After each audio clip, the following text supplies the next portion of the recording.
नमस्कार साथियों, स्वागत है आप सभी का एकलव्य पीसीएस में।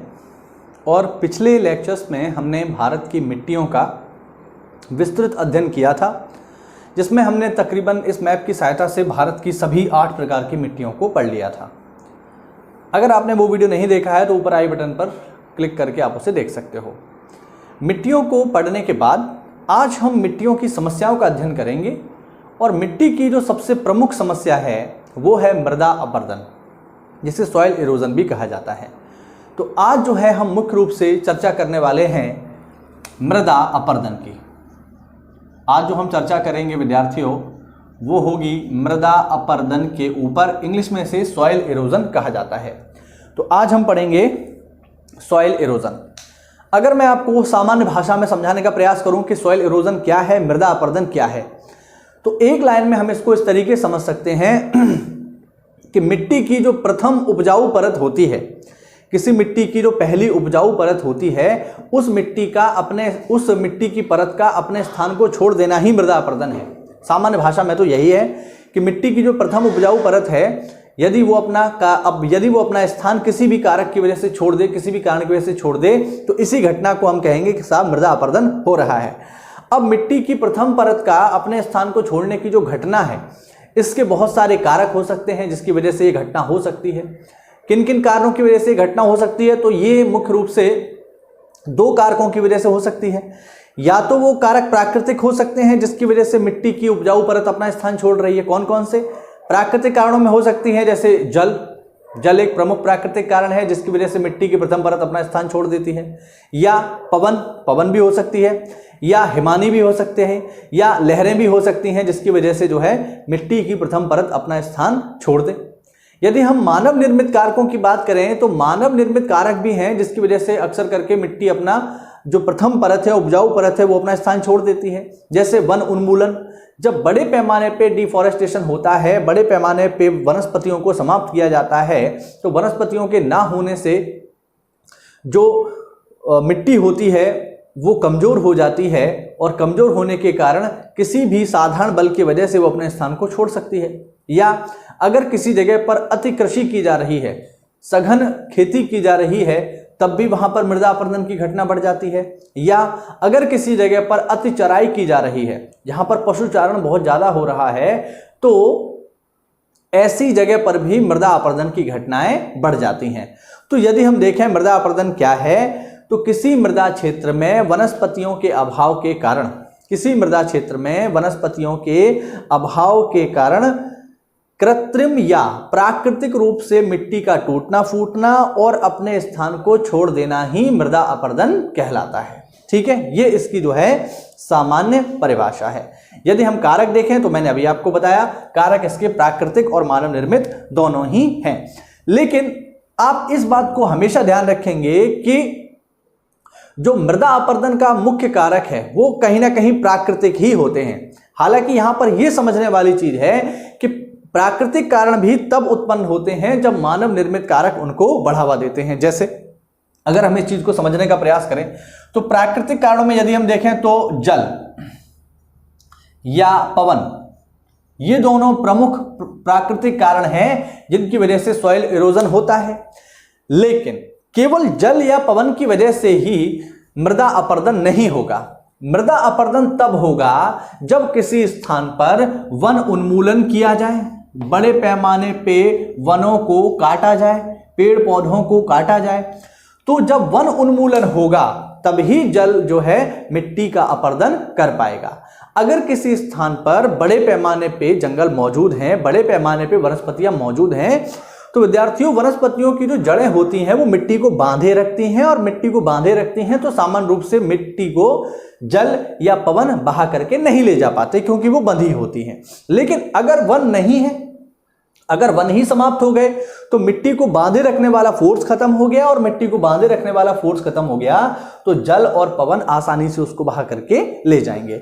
तो समझने वाली बात यहां पर यह है कि भले प्राकृतिक कारण की वजह से ही मृदा अपरदन होता है, लेकिन ये प्राकृतिक कारण भी तब ज्यादा सक्रिय हो जाते हैं जब मानव निर्मित कारक इसमें मिल जाते हैं। यानी अगर वन उन्मूलन ना हो तो प्राकृतिक कारण से होने वाला मृदा अपरदन बहुत कम हो जाएगा। हम जब जंगल काटते हैं, हम जब वनस्पतियों का ह्रास करते हैं, तभी मृदा अपरदन को बढ़ावा मिलता है। तो ये कुछ जो है इसके कॉन्सेप्ट हैं जो हमने यहाँ पर समझे। अब एक एक करके हम मृदा अपरदन को पढ़ने का प्रयास करेंगे कि किन किन तरीकों से मृदा अपरदन होता है। तो मृदा अपरदन में सबसे पहले हम अध्ययन करेंगे विद्यार्थियों जल अपरदन का। ठीक है, मृदा अपरदन में जो सबसे पहले हम अध्ययन करेंगे वो है जल अपरदन का। मृदा अपरदन में सबसे पहले हम जो है वाटर इरोजन को हम पढ़ेंगे। वाटर इरोजन क्या है? अगर हम इसकी परिभाषा देखें वाटर इरोजन की क्या है, तो भारी वर्षा और तीव्र ढाल वाले प्रदेशों में, भारी वर्षा और तीव्र ढाल वाले प्रदेशों में बहते जल से होने वाला अपरदन। भारी वर्षा और तीव्र ढाल वाले क्षेत्रों में जल से होने वाला, बहते जल से होने वाला अपरदन ही जल अपरदन कहलाता है। ठीक है, जब ढाल वाले क्षेत्रों पे पानी गुजरता है, तेजी से बहता है, तो क्या करता है, अपने साथ वहां की मिट्टी को भी बहा ले जाता है। और जब मिट्टी को बहा ले जाता है तो मिट्टी के पोषक तत्व भी उस जल के साथ निकल जाते हैं और मृदा अपरदन हो जाता है। ठीक, तो बहते जल के कारण होने वाला अपरदन ही क्या कहलाएगा? जल अपरदन कहलाएगा। और जल अपरदन की यदि हम बात करें तो भारत में जल अपरदन सबसे प्रभावशाली अपरदन है, इसको आप ध्यान रखेंगे। यदि कभी पूछा जाए कि जितने भी अपरदन होते हैं, चाहे जल अपरदन है चाहे पवन अपरदन है, ठीक है, जितने भी अपरदन होते हैं उनमें सबसे प्रभावशाली कौन सा है, तो सबसे प्रभावशाली जल अपरदन ही होता है। जल अपरदन के भीतर भी कई सारे अपरदन शामिल होते हैं। यदि हम देखें कि जल अपरदन के अंतर्गत कौन कौन से अपरदन शामिल होते हैं विद्यार्थियों, तो जल अपरदन के अंतर्गत पहला जो यहां पर अपरदन शामिल होता है वो है बूंद अपरदन। जल अपरदन के अंतर्गत पहला अपरदन है विद्यार्थियों बूंद अपरदन, ड्रॉप इरोजन इसे हम कहते हैं। विद्यार्थियों, आपको जानकर आश्चर्य होगा कि पानी की एक छोटी सी बूंद भी अपरदन करती है। कैसे करती है? तो विद्यार्थियों, आपने बारिश में देखा होगा कि बारिश में यदि आप श्वेत वस्त्र पहने हुए हैं, सफेद कपड़े पहने हुए हैं और किसी मैदान पर आप खड़े हुए हो और अचानक से वहां पर तेज बौछार पड़ना शुरू हो जाए, तो आप क्या देखते हो कि जैसे ही तेज बौछार आती है तो आपके कपड़ों पर कीचड़ आ जाता है, मिट्टी जो है आपके कपड़ों पर आ जाती है। कैसे आ जाती है कि जब पानी की बूंद जब धरातल पर पड़ती है तो उसके प्रेशर की वजह से उस धरातल पर मौजूद धूल कण या मिट्टी के कण जो होते हैं उस ड्रॉप की वजह से अपने स्थान को छोड़ देते हैं और कहीं अन्यत्र स्थानांतरित हो जाते हैं। वही धूल जो उस बूंद के धरातल पर पड़ने की वजह से आपके कपड़ों पर आई, उसी को हम कीचड़ के रूप में अपने कपड़ों पर देख पाते हैं। तो विद्यार्थियों, छोटी सी बूंद भी अपरदन करती है और इस बूंद के द्वारा होने वाले अपरदन को हम क्या कहते हैं? बूंद अपरदन कहते हैं। ठीक है, इस बूंद के द्वारा होने वाले अपरदन को हम लोग बूंद अपरदन कहकर पुकारते हैं। विद्यार्थियों, यदि हम देखें कि बूंद अपरदन कहां होता है, तो बूंद अपरदन मुख्यतः उन स्थानों पर होता है जहां पर वनस्पतियों का पूर्णतः अभाव है। जहां पर वनस्पतियों का पूर्णतः अभाव है तो वहां पर बूंद अपरदन की घटनाएं ज्यादा देखने को मिलती हैं। यदि हम देखें कि इसके बचाव के उपाय क्या हैं, यदि बूंद अपरदन को आप लोग समाप्त करना चाहते हैं किसी भी स्थान पर, तो इसके उपाय क्या हो सकते हैं? तो विद्यार्थियों, बूंद अपरदन के जो उपाय हैं वो बेहद ही आसान हैं। अगर किसी स्थान पर हम घास लगा दें या वनस्पतियां लगा दें तो क्या होगा? यदि हम किसी स्थान पर घास लगा दें या वनस्पतियां लगा दें तो घास या वनस्पतियां लगाने से होगा ये कि जो बारिश की बूंदें काफी वेग से धरती पर आ रही हैं वो सीधे मिट्टी को नहीं टच करेंगी, वो पहले घास को टच करेंगी या जो उस क्षेत्र में वनस्पतियां होंगी उसको टच करेंगी। और इनके टच करने की वजह से बूंद जब पहले इन पर पड़ेगी तो उसका वेग काफी कम हो जाएगा और बूंद से होने वाला अपरदन तकरीबन खत्म हो जाएगा या ना के बराबर हो जाएगा। ठीक है, अगर किसी स्थान पर घास की परत है तो जब पानी बरसेगा तो बूंद पहले घास पर गिरेगी, उसके बाद जमीन पर जाएगी, तो उससे होने वाला अपरदन तकरीबन समाप्त ही हो जाएगा। तो बूंद अपरदन के उपाय क्या है? अगर किसी स्थान पर बूंद अपरदन हो रहा है तो वहां पर आप लोग घास या वनस्पति लगा दीजिए, जिससे क्या होगा? बूंद अपरदन समाप्त हो जाएगा। दूसरा जो अपरदन होता है विद्यार्थियों जल में, जो दूसरे प्रकार का अपरदन है उसे हम कहते हैं शीट इरोजन यानी परत अपरदन। ध्यान रखना, जल अपरदन में दूसरा टाइप है परत अपरदन, इंग्लिश में इसे कहा जाता है शीट इरोजन। इंग्लिश में से बोलते हैं हम लोग शीट इरोजन। शीट इरोजन कब होगा विद्यार्थियों? तो बेहद ही आसान है। शीट इरोजन कब होगा? तो शीट इरोजन तब होगा जब किसी स्थान पर वर्षा प्रारंभ हो जाए। ठीक है, जब किसी स्थान पर वर्षा प्रारंभ हो जाए तो वर्षा प्रारंभ होने की वजह से क्या होता है? शीट इरोजन शुरू हो जाता है। कैसे शुरू हो जाता है? तो मान लीजिए पानी बरस रहा है, ठीक है। अब जब पानी बरसेगा और पानी लंबे समय तक जब बरसता है तो आप देखते हो पानी की एक लंबी सी शीट चलना शुरू हो जाती है, एक लंबी सी धारा चलना शुरू हो जाती है पानी की, है ना। पानी जो है एक चादर के रूप में बहने लगता है। जैसे आपने देखा होगा कि हमारे यहाँ जब मानसून में वर्षा होती है तो गलियों में पानी भर जाता है, ठीक है, और वो एक मोटी सी चादर के रूप में बहता है। इसी मोटी सी चादर को हम कहते हैं परत, और इसी मोटी सी चादर, इसी पानी की मोटी चादर की वजह से जो अपरदन होगा, इस अपरदन को हम लोग क्या कहेंगे? परत अपरदन या शीट इरोजन। ठीक है, यानी समतल भूमियों पर जब मूसलाधार बारिश होती है तो पानी जो है परत के रूप में बहने लगता है, और जब ये पानी परत के रूप में बहता है तो अपने साथ मिट्टी को भी बहा ले जाता है। इस प्रकार से होने वाले अपरदन को हम क्या बोलते हैं? शीट इरोजन या परत अपरदन। ये जो परत अपरदन की घटना है ये मुख्य रूप से ढाल वाले क्षेत्रों में ज़्यादा सक्रिय हो जाती है, क्योंकि जहाँ पर ढाल होगा वहाँ पर पानी बहुत तेज़ी से बहेगा, और जब बहुत तेज़ी से बहेगा तो अपने आसपास की मिट्टी को तेज़ी से अपने साथ बहा ले जाएगा। तो शीट अपरदन की जो घटना है, जो परत अपरदन की घटना है, ये ढाल वाले क्षेत्रों में ज़्यादा होती है। यदि हम देखें कि इस अपरदन से बचने का उपाय क्या है, ठीक है, यदि हम देखें कि इस अपरदन से बचने का उपाय क्या है, तो उपाय की यदि हम बात करें तो उपाय है कि समतल भूमि के चारों ओर, ठीक है, ये जो अपरदन होता है मुख्य रूप से समतल भूमियों पर भी देखने को मिलता है, इसके अलावा ढाल पर भी देखने को मिलता है। तो उपाय यदि हम देखें तो उपाय है इसका कि समतल भूमियों के चारों ओर मेड़ बना दिया जाए, मेड़। ठीक है, जो लोग पश्चिमी उत्तर प्रदेश से हैं या जो उत्तर प्रदेश के किसी भी हिस्से से हैं और खेती से जुड़े हुए हैं उन्हें पता होगा कि मेड़ क्या होती है। ठीक है, तो मेड़ जब बना दी जाती है तो क्या करते हैं हम लोग समतल भूमि पर, ठीक है, जैसे मान लीजिए ये समतल भूमि है, ठीक है, यहाँ पर इरोजन हो रहा है तो हम क्या करेंगे, यहाँ पर मेड़ें बना देंगे। ठीक है, ये मेड़ें बना देंगे।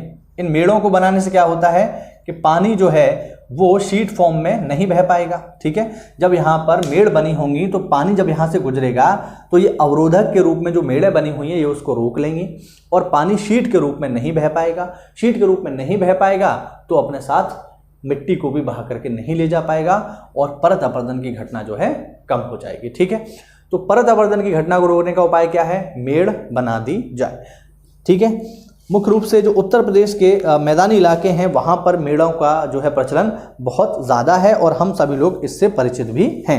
कोई ऐसी नई चीज़ नहीं है मेड़ जिसको हम लोग जानते नहीं हैं, हम लोग पहले से जानते हैं। ठीक है, अब विद्यार्थियों जब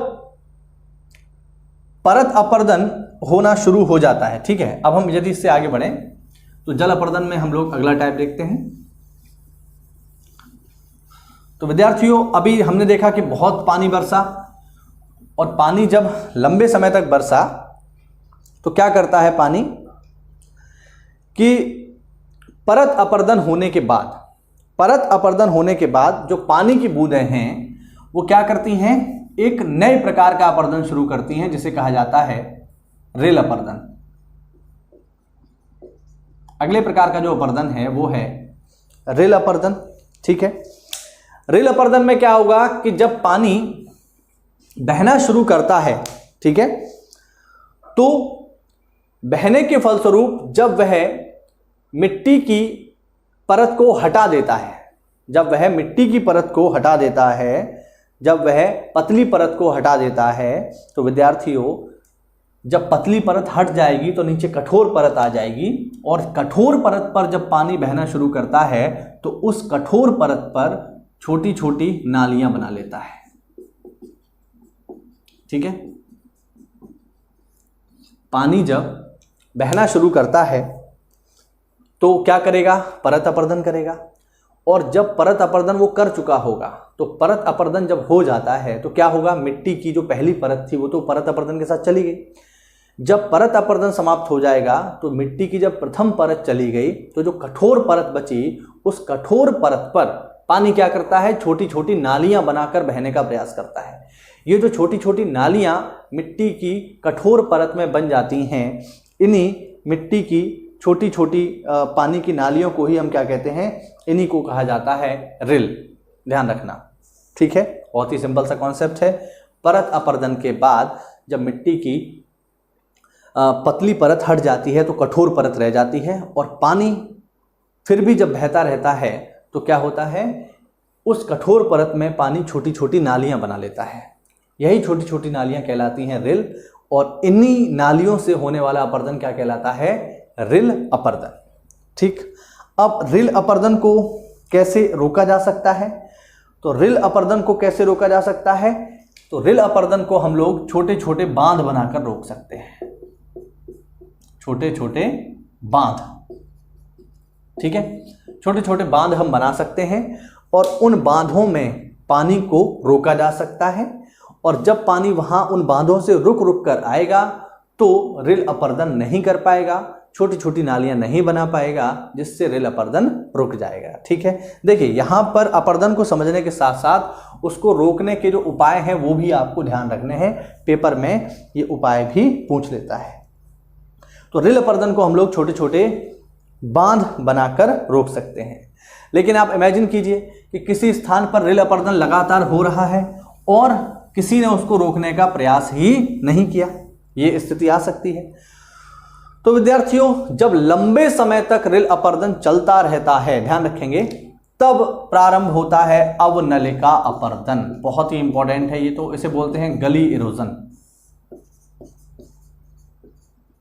ठीक, गली अपरदन या अवनलिका अपरदन इसे कहा जाता है, गली इरोजन हम लोग कहते हैं।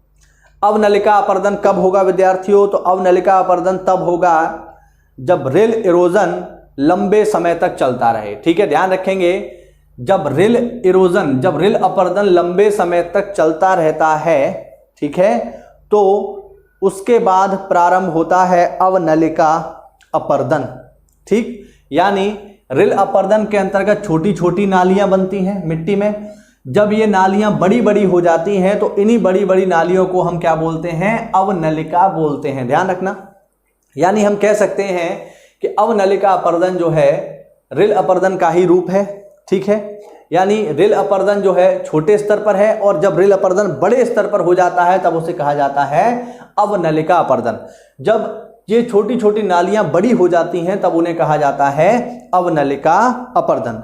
ये जो अवनलिका अपरदन है विद्यार्थियों, ये मृदा को तीव्र गति से नुकसान पहुंचाता है, और यदि किसी क्षेत्र में अवनलिका अपरदन हो रहा है तो वो क्षेत्र जो है कृषि कार्य के लिए अनुपयुक्त हो जाता है, क्योंकि यहां पर बड़ी बड़ी नालियां जो है बन जाती हैं, विशाल बड़ी बड़ी नालियां बन जाती हैं, और इन नालियों में या इन नालियों की वजह से उस स्थान पर खेती कर पाना असंभव हो जाता है। ठीक है, अब इस प्रकार की भूमियों को जहां पर अवनलिका अपरदन हो रहा है, चंबल बेसिन में, मुख्य रूप से चंबल बेसिन में इस प्रकार की भूमियों को हम क्या बोलते हैं, चंबल बेसिन में इस प्रकार की भूमियों को हम बोलते हैं बीहड़।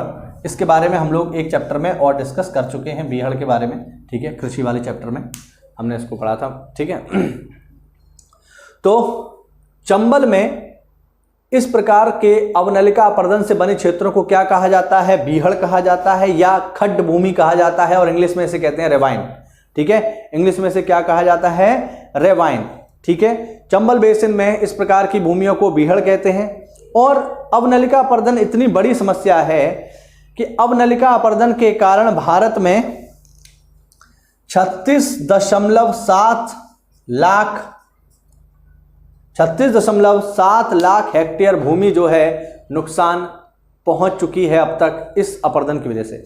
तो अवनलिका अपरदन के कारण भारत में 36.7 लाख हेक्टेयर भूमि को नुकसान हुआ है, और यदि हम देखें तो इस अवनलिका अपरदन के कारण प्रतिवर्ष 8000 हेक्टेयर भूमि बीहड़ में परिवर्तित हो जाती है। ये बहुत बड़ी समस्या है। अवनलिका अपर्दन के कारण जो है प्रतिवर्ष 8000 हेक्टेयर भूमि जो है वो बीहड़ में चेंज हो जाती है, यानी ऐसी भूमि में चेंज हो जाती है जो खेती करने लायक नहीं है। ये बहुत बड़ी समस्या है। अब यदि हम देखें कि इससे कौन कौन से क्षेत्र मुख्य रूप से प्रभावित हैं, ये पेपर में पूछता है कि बताइए अवनलिका अपर्दन से प्रभावित क्षेत्र कौन कौन से हैं। तो यूपी स्पेशल में ये काफी सवाल पूछा गया है ये वाला, ठीक है, कि बताइए उत्तर प्रदेश का मुख्य रूप से कौन सा ऐसा क्षेत्र है जो अवनलिका अपर्दन से प्रभावित है। तो यूपी में वो क्षेत्र है चंबल यमुना क्षेत्र, ठीक है, लिख देता हूं यहां पे, यमुना चंबल क्षेत्र इस अपर्दन से सबसे ज्यादा प्रभावित है। यमुना चंबल क्षेत्र ये सबसे ज्यादा प्रभावित है अवनलिका अपर्दन से, ठीक है। इसके अलावा गुजरात खड्ड क्षेत्र ये भी प्रभावित है, ये नाम नोट कर लेंगे आप लोग, गुजरात खड्ड क्षेत्र ये भी अवनलिका अपर्दन से प्रभावित है। थर्ड नंबर पे जो है आता है पंजाब शिवालिक पार क्षेत्र, पंजाब शिवालिक क्षेत्र, पंजाब शिवालिक का जो गिरिपाद है, जो इनकी तलहटी है, वो भी इससे प्रभावित है। इसके अतिरिक्त छोटा नागपुर का जो पठार है वो भी इससे प्रभावित है।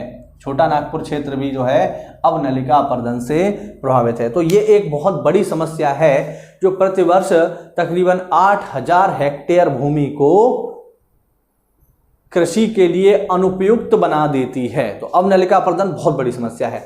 अच्छा, यूपी में आप लोग ध्यान रखेंगे कि यूपी में जो यमुना चंबल क्षेत्र है ये अवनलिका अपर्दन से सबसे ज्यादा प्रभावित है।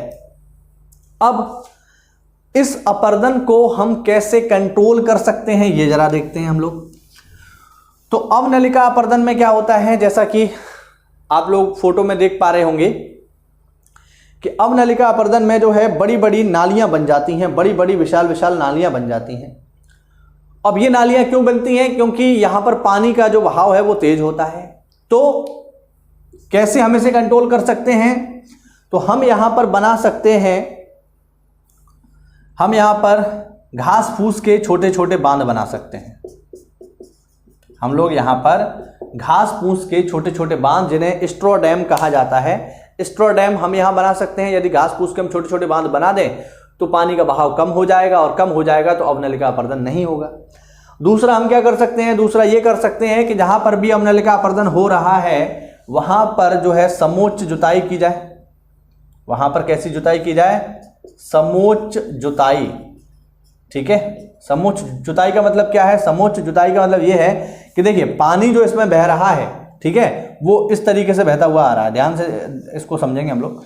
पानी जो है इस तरीके से बहता हुआ आ रहा है ना। यदि हम यहां पर इस प्रकार से जुताई करना शुरू कर दें, ठीक है, इस प्रकार से, तो इस प्रकार से जब हम जुताई कर देंगे तो यहां पर मेड़ों का निर्माण हो जाएगा, और मेड़ों का निर्माण हो जाएगा तो पानी की जो बहने की गति है वो कम हो जाएगी, और जब पानी के बहने की गति कम हो जाएगी तो उस क्षेत्र में अवनलिका अपर्दन भी कम हो जाएगा। तो अवनलिका अपर्दन को जो है हम समोच्च जुताई करके रोक सकते हैं। ये एक इसका प्रमुख कारण है जिसकी वजह से इसको रोका जा सकता है, ठीक है। तो इसको जो है हम लोग ध्यान रखेंगे। तो ये जो है अभी हमने अध्ययन किया बूंद अपर्दन का, परत अपर्दन का, रिल अपर्दन का और अवनलिका अपर्दन का। और ये सारे के सारे अपर्दन जो हो रहे हैं इनका कारण क्या है, जल। तो जल एक प्रमुख अपर्दन कारक है। जल अपर्दन को पढ़ने के बाद अब हम आगे बढ़ते हैं और अब हम देखेंगे पवन अपर्दन। चलिए जल्दी से इसको देख लेते हैं। जल अपर्दन को पढ़ने के बाद अब हम देखते हैं यहां पर पवन अपर्दन, ठीक है। पवन से होने वाला अपर्दन हम देखेंगे यहाँ पे विंड इरोजन। तो विंड इरोजन की परिभाषा क्या होगी, तो सिंपल सी बात है कि पवन द्वारा मैदानों अथवा ढालू क्षेत्रों में मृदा को उड़ाकर ले जाने की प्रक्रिया, ठीक है। पवन द्वारा मृदा को मैदानी अथवा ढालू क्षेत्रों में, जहां पर ढाल है, मिट्टी को उड़ाकर ले जाने की प्रक्रिया ही क्या कहलाती है, मृदा अपर्दन कहलाती है। अच्छा, मृदा अपर्दन कहां होता है, तो मृदा अपर्दन मुख्य रूप से शुष्क और अर्ध शुष्क क्षेत्रों में होता है। इस बात को ध्यान रखेंगे। मृदा अपर्दन कहां होगा, जहां पर मौसम गर्म होगा। शुष्क और अर्ध शुष्क क्षेत्रों में होता है आपका पवन अपर्दन, ठीक है। पवन से होने वाला जो मृदा अपर्दन है वो शुष्क और अशुष्क क्षेत्रों में होगा। अच्छा, कारण क्या है यहां पर, तो कारण ये है कि जहां पर शुष्क एवं अर्धशुष्क क्षेत्र हैं वहां पर तापमान उच्च होता है। भाई बिल्कुल, जहां की जलवायु शुष्क है वहां पर तापमान ज्यादा होगा। तापमान ज्यादा होने की वजह से इस क्षेत्र में हवाएं तेज चलती हैं, तो हवाएं तेज चलेंगी तो अपने साथ मिट्टी को उड़ा ले जाएंगे। दूसरा रीजन ये भी है कि जहां पर तापमान शुष्क है वहां पर मिट्टी जो है मोटे कणों वाली होती है। मोटे कण वाली मिट्टी है, इस वजह से वो आसानी से पवन के संपर्क में आकर के उड़ जाती है। तीसरा कारण यह है कि यहाँ पर चूंकि ये इलाका शुष्क है, इसी वजह से यहाँ पर वनस्पतियों का अभाव है, यहाँ पर वनस्पतियां नहीं है। ठीक है, वनस्पतियां नहीं है तो हमने पहले ही डिस्कस किया कि जहाँ पर वनस्पतियां नहीं होती हैं वहां पर तो मृदा अपरदन होगा ही। तो सूखा क्षेत्र होने की वजह से यहाँ पर वनस्पतियां नहीं है और इस कारण से यहाँ पर हवा जो है अपरदन कर देती है। यदि हम देखें कि कौन कौन से क्षेत्र इस पवन अपरदन से प्रभावित हैं, तो राजस्थान, हरियाणा, पंजाब, मध्य प्रदेश और गुजरात, ये वो राज्य हैं जो पवन अपरदन से मुख्य रूप से प्रभावित हैं। ठीक है, यानी अगर हम देखें तो ये जो भारत का जो ये वाला एरिया है, जो पश्चिमी भारत का एरिया है, ये मुख्य रूप से जो है आपका प्रभावित है। और विद्यार्थियों, पवन अपरदन की वजह से भारत का 17.7 मिलियन हेक्टेयर जो क्षेत्र है ये बंजर हो रहा है। तो पवन अपरदन भी जो है एक प्रमुख कारण है जिसकी वजह से मिट्टी में अपरदन हो रहा है। अब यदि हम देखें कि इसको रोकने के उपाय क्या है, भाई पवन अपरदन हमने पढ़ लिया, अब हम देखते हैं इसको किस तरीके से रोका जा सकता है पवन अपरदन को। तो पवन अपरदन को रोकने के जो उपाय है वो मैं आपको बताता हूं। इसमें पहला उपाय है रक्षक मेखला। पहला उपाय क्या है? रक्षक मेखला। अच्छा, रक्षक मेखला क्या होती है? तो विद्यार्थियों, जिन स्थानों पर पवन अपरदन ज्यादा होता है, जिन स्थानों पर तेज हवाएं चलती हैं, तो उन स्थानों पर हम क्या कर सकते हैं? उन स्थानों पर हम वृक्षों की पंक्तियां खड़ी कर सकते हैं। उन स्थानों पर हम क्या कर सकते हैं? वृक्षों की पंक्तियां खड़ी कर सकते हैं। जब यहां पर वृक्षों की पंक्तियां खड़ी हो जाएंगी तो इस क्षेत्र से गुजरने वाली हवा इन वृक्षों के कारण धीरे हो जाएगी, और जब धीरे हो जाएगी तो वह मृदा अपरदन नहीं कर पाएगी। दूसरा तरीका क्या हो सकता है? तो जिन स्थानों पर मृदा अपरदन जो है पवन की वजह से हो रहा है, तो वहां पर हम ड्रिप सिंचाई का इस्तेमाल कर सकते हैं। ड्रिप सिंचाई, इस पद्धति से भी इस विधि से भी हवा से होने वाले अपरदन को रोका जा सकता है। ड्रिप सिंचाई में क्या होता है? देखिए, हमारे यहाँ उत्तर प्रदेश में जो सिंचाई होती है वो बहुत सामान्य है। उसमें बस पानी की मोटी सी धार जो है खेत में मोड़ दी जाती है और मेड़ों की सहायता से उसको खेत के हर हिस्से में पहुंचा दिया जाता है। लेकिन ऐसे स्थान जहां पर मौसम शुष्क है तो वहां पर आप ऐसा करोगे तो दिक्कत हो जाएगी। क्यों? क्योंकि जहां पर हमें पानी पहुंचाना है वहां पहुंच ही नहीं पाएगा, धरती उसे तुरंत सोख लेगी, और फिर हवा चल रही है तो वाष्पीकरण भी ज़्यादा होगा। तो इसमें हम क्या कर सकते हैं? इसमें हम ड्रिप सिंचाई का सहारा ले सकते हैं। ठीक है, बूंद बूंद करके यहाँ पर जल जो है पौधों को दिया जाता है, और बूंद बूंद करके जब जल दिया जाएगा तो मिट्टी में नमी बनी रहेगी। मिट्टी में नमी बनी रहेगी तो मिट्टी जो है आपस में जुड़ी रहेगी और हवा के साथ उड़ेगी नहीं। तो ये भी एक उपाय है इस मृदा अपरदन को रोकने का। ठीक है, पवन से होने वाले मृदा अपरदन को रोकने का। तीसरा एक उपाय ये भी हो सकता है कि जहाँ पर बहुत ज़्यादा गर्मी है या जो बहुत ज़्यादा शुष्क क्षेत्र हैं वहाँ पर मल्च निर्माण किया जाए। मल्च निर्माण, वहाँ पर क्या किया जाए? मल्च बना दिए जाए। ठीक है, मल्च क्या होते हैं? तो वे स्थान, मान लीजिए जहाँ पर हम खेती कर रहे हैं, ठीक है, जहाँ पर हम खेती कर रहे हैं वहाँ पे तो वनस्पति होगी ही, लेकिन खेत के वो हिस्से जहाँ पर खेती नहीं है या जहाँ पर वनस्पति नहीं है, तो वहाँ पर क्या होगा? तेजी से जो है वाष्पीकरण होगा और वो स्थान जो है सूखने लगेगा और फिर वहाँ की मिट्टी जो है पवन के साथ उड़ जाएगी। तो ऐसे स्थान जहाँ पर वनस्पति नहीं है तो उन स्थानों को हम क्या करते हैं? विभिन्न पुआल से, घास से उस स्थान को हम ढक देते हैं। ठीक है, उस पर मल्च बना देते हैं, उस स्थान को ढक देते हैं तो सूर्य की किरणों के डायरेक्टली संपर्क में नहीं आता, इसलिए वहाँ पर उतनी गर्मी नहीं पहुँचती है, जिससे वो शुष्क नहीं होता। और चूंकि वहाँ पर बहुत सारी वनस्पतियाँ उसके ऊपर हम डाल देते हैं, ठीक है, पेड़ पौधे पत्तियाँ वगैरह डाल देते हैं, इस वजह से प्रत्यक्ष रूप से पवन के संपर्क में नहीं आएगा तो अपरदन भी नहीं होगा। ठीक है, ये जो है आपके ये कुछ तरीके हैं जिसकी वजह से पवन अपरदन को रोका जा सकता है। चलिए, इसको पढ़ने के बाद अब हम आगे बढ़ते हैं और अंतिम जो हमारा अपर्दन है विद्यार्थियों वो है हिमानी अपर्दन। ठीक है, इसे मैं हटा देता हूँ। अगला जो अपर्दन है हमारा जो होता है वो है हिमानी अपर्दन। सबसे पहले हमने पढ़ा जल अपर्दन को, फिर पढ़ा पवन अपर्दन को, और अब हम देख रहे हैं हिमानी अपर्दन को। हिमानी अपर्दन कैसे होता है? हिमानी मतलब ग्लेशियर। ठीक है, ग्लेशियर भी अपर्दन करते हैं। कैसे करते हैं? तो पहले आप समझो ग्लेशियर होता क्या है। ग्लेशियर होती है बर्फ की नदी। ठीक है, बर्फ की जो जमी हुई नदी होती है उसी को ग्लेशियर कहते हैं। अब वो जो नदी है ऐसा नहीं है वो रुकी हुई होती है, ग्लेशियर ऐसा नहीं है कि वो रुके हुए थे, नहीं, वो गति करते हैं। ठीक है, गुरुत्वाकर्षण के कारण, ढाल के कारण वो गति करते हैं। अब जब कोई ग्लेशियर चलता है तो चलने के फलस्वरूप क्या करता है, जिस ढाल पर वो चल रहा है अपने वजन के कारण उसके नीचे की जमीन को काटना शुरू कर देता है। ठीक है, जिससे क्या होता है वहां पर ढाल और गहरा होता जाता है। ढाल जितना गहरा होगा उस स्थान की मिट्टी का नीचे सरकना जारी रहेगा, और जैसे जैसे मिट्टी सरकेगी नीचे की ओर वैसे वैसे अपर्दन होगा। तो ग्लेशियर भी जो है मृदा अपर्दन करते हैं। ठीक है, और ग्लेशियर के कारण होने वाले मृदा अपर्दन को हिमानी अपर्दन के नाम से जाना जाता है। अब ये कहाँ होता है? तो हिमानी अपर्दन होता है मुख्य रूप से उच्च हिमालयी क्षेत्रों में। ठीक है, उच्च हिमालयी क्षेत्रों में ही यह अपर्दन होगा, क्योंकि वहां पर ही हिमानी पाए जाएंगे, और जहां हिमानी पाए जाएंगे वहां पर ही अपर्दन होगा। बहुत ही आसान है। अब हम इसको कैसे रोक सकते हैं, किस तरीके से इसको रोका जा सकता है? तो हिमानी अपर्दन को रोकने का सीधा सा उपाय ये है कि हम क्या करें, यहाँ पर हम एक बाउंड्री खड़ी कर दें। ठीक है, मान लीजिए इस तरीके से ये जो है आपका एक हिमानी जो है नीचे की ओर बह रहा है धीरे धीरे, है ना, ये धीरे धीरे नीचे की ओर बह रहा है। अब हम क्या करें, यहाँ पर एक बड़ी सी बाउंड्री खड़ी कर दें पत्थरों की। ठीक है, इस तरीके से हम यहाँ एक पत्थरों की बाउंड्री खड़ी कर दें। जब हम यहाँ पत्थरों की बाउंड्री खड़ी कर देंगे तो क्या होगा, ये हिमानी जो है ये आगे जा नहीं पाएगा। आगे जा नहीं पाएगा तो यहीं इकट्ठा होता रहेगा। ठीक है, यहीं इकट्ठा होता रहेगा, तो इसके इकट्ठा होने से जो है जब ये आगे नहीं बढ़ पाएगा तो अपने ढाल को तेज नहीं कर पाएगा, और ढाल को तेज नहीं कर पाएगा तो अपर्दन भी नहीं होगा। ठीक है, तो इस प्रकार से यहाँ पर जो है बाढ़ बना करके, इसको हम एक तरीके से कहें तो ये बाढ़ हो जाएगी पत्थरों की, तो पत्थरों की बाढ़ बना करके हिमानी अपर्दन को रोका जा सकता है।